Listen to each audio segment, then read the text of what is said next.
दुनिया की सबसे ऊंची इमारत बुर्ज खलीफा में सबसे ज्यादा फ्लैट्स एक इंडियन के हैं, जिनका नाम सुनकर आप हैरान रह जाएंगे। कैसे एलन मस्क के सिर्फ एक ट्वीट से टेस्ला बैंक्रप्सी यानी कंगाल होने के कगार पर पहुंच गई थी और इस बाप ने अपनी लड़की के बालों में चुपके से रिकॉर्डिंग डिवाइस छुपा दिया, लेकिन इसके बाद उसने जो सुना वो हैरान रह गया। नंबर 7, टेस्ला के सीईओ एलन मस्क अपनी डेयरिंग कामों के लिए जाने जाते हैं। एक बार उन्होंने ट्विटर में एक ट्वीट किया कि टेस्ला बर्बाद हो गई है और उनके बेहतरीन और लगातार प्रयासों के बावजूद टेस्ला खुद को दिवालिया होने से नहीं बचा पाई और पूरी तरह से दिवालिया हो गई है।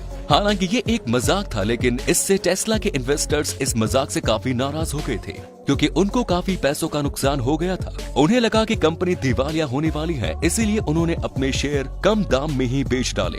एलन मस्क ने सबको अप्रैल फूल बनाने के लिए ये ट्वीट किया था, लेकिन लोगों को ये बात सच लगी क्योंकि टेस्ला के उन दिनों अच्छे दिन नहीं चल रहे थे। नंबर 6, दुबई में दुनिया की सबसे ऊंची इमारत बुर्ज खलीफा में कुल 900 फ्लैट्स बने हुए हैं, लेकिन आपको जानकर हैरानी होगी कि इसमें सबसे ज्यादा फ्लैट्स एक भारतीय ने खरीद रखे हैं। ये है केरल के बिजनेसमैन जॉर्ज वी नेरियापाराम्बिल, जो एक समय मैकेनिक हुआ करते थे, लेकिन अब बुर्ज खलीफा के 900 फ्लैटों में से 22 इनके हैं। इनका कहना है कि ये अभी और फ्लैट्स खरीदेंगे। मजे की बात यह है कि जॉर्ज के एक रिश्तेदार ने एक बार उनसे मजाक में कहा था, ये बुर्ज खलीफा तुम देख रहे हो, यहाँ तुम्हारी एंट्री भी नहीं हो सकती।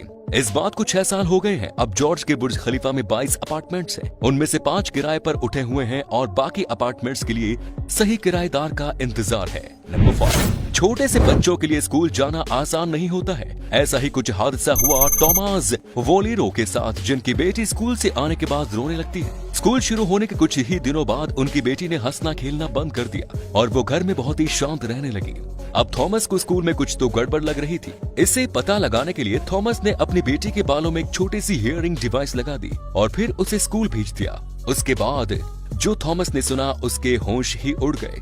थॉमस ने सुना कि स्कूल टीचर उसकी बच्ची और दूसरे स्कूलों पे बहुत चिल्लाती और बुरा व्यवहार करती थी, जिससे उसकी बच्ची के मेंटल हेल्थ पर बहुत बुरा असर पड़ रहा था। बाद में थॉमस रिकॉर्डिंग को स्कूल के प्रिंसिपल के पास ले गए, जिन्होंने उसे सुनने से ही मना कर दिया, जिसके बाद थॉमस ने अपनी बेटी को उस स्कूल से ही निकाल लिया। मुंबई के इस लड़के ने अपने ही माँ बाप पर उसकी इजाजत के बगैर उसे पैदा करने का आरोप लगाकर उनके खिलाफ कानूनी कार्रवाई कर दी। मुंबई में रहने वाली 27 साल के राफेल सैमुअल ने अपने माता पिता के खिलाफ आरोप लगाते हुए लिखा कि उसके माता पिता ने सिर्फ अपने स्वार्थ और खुशी के लिए उसे पैदा किया है। वो अपने माता पिता को प्यार करता है, लेकिन वो सिर्फ एंजॉयमेंट की वजह से पैदा हुआ है। दुनिया में किसी बच्चे को लाना और उससे परेशान होना गलत है और इसी वजह से अब वो उन पर कानूनी कार्रवाई करना चाहता है, क्योंकि इससे सिर्फ धरती पर बोझ और गरीबी बढ़ती है। हैरानी की बात यह भी है कि उसके माता पिता दोनों ही वकील हैं, लेकिन जरा सोचिए कोई माँ बाप बच्चे को पैदा करने से पहले परमिशन कैसे ले सकता है। ये सुनने में बहुत ही इलॉजिकल लग रहा है। 31 साल की महिला नताशा डेमकिना के पास कुदरती एक्सरे विजन है। नताशा अपनी आंखों की मदद से शरीर के अंदर देख सकती है और बीमारियों को पहचान सकती है। नताशा अपनी आंखों का कमाल दिखाकर अब तक लंदन, न्यूयॉर्क और जापान के डॉक्टरों और वैज्ञानिकों की मदद कर चुकी है। डॉक्टर्स को हैरानी तब ज्यादा हुई जब नताशा ने कहा कि वो केवल फोटो देखकर ही बीमारी पहचान सकती है। जब डॉक्टर्स ने उनके सामने एक पेशेंट की फोटो रखी तो उन्होंने कहा कि इसे लिवर कैंसर है, जो कि सच था। कई बार तो ऐसा होता है कि वो बहुत ही शुरुआती स्टेज में बीमारी को पहचान लेती है, जबकि उस वक्त तक डॉक्टर्स भी उस बीमारी को पहचान नहीं पाते।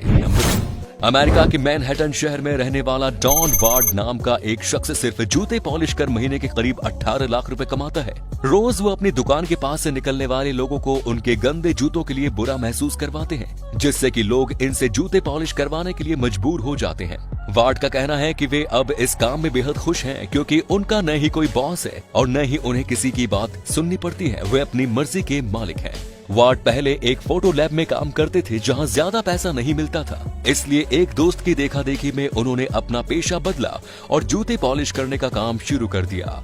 वार्ड लोगों को चुटकुले सुनाते हैं, उन्हें साफ जूते पहनने के लिए प्रेरित करते हैं और लोग उनके पास खिंचे चले आते हैं। नंबर 1, आपके परिवार में सभी सदस्य मम्मी पापा भाई बहन सब एक ही भाषा बोलते होंगे, लेकिन नाइजीरिया के उबंग गांव में एक ऐसी प्रथा है जिसकी वजह से यहाँ पर एक ही परिवार के पुरुष को अलग और महिला को अलग भाषा सीखकर बोलनी पड़ती है। हालांकि पुरुष और महिलाएं दोनों एक दूसरे को समझने में सक्षम हैं, क्योंकि बच्चे लगभग 10 साल की उम्र तक महिला भाषा ही बोलते हैं, लेकिन एक प्रथा की वजह से दोनों एक दूसरे की भाषा बोल नहीं सकते।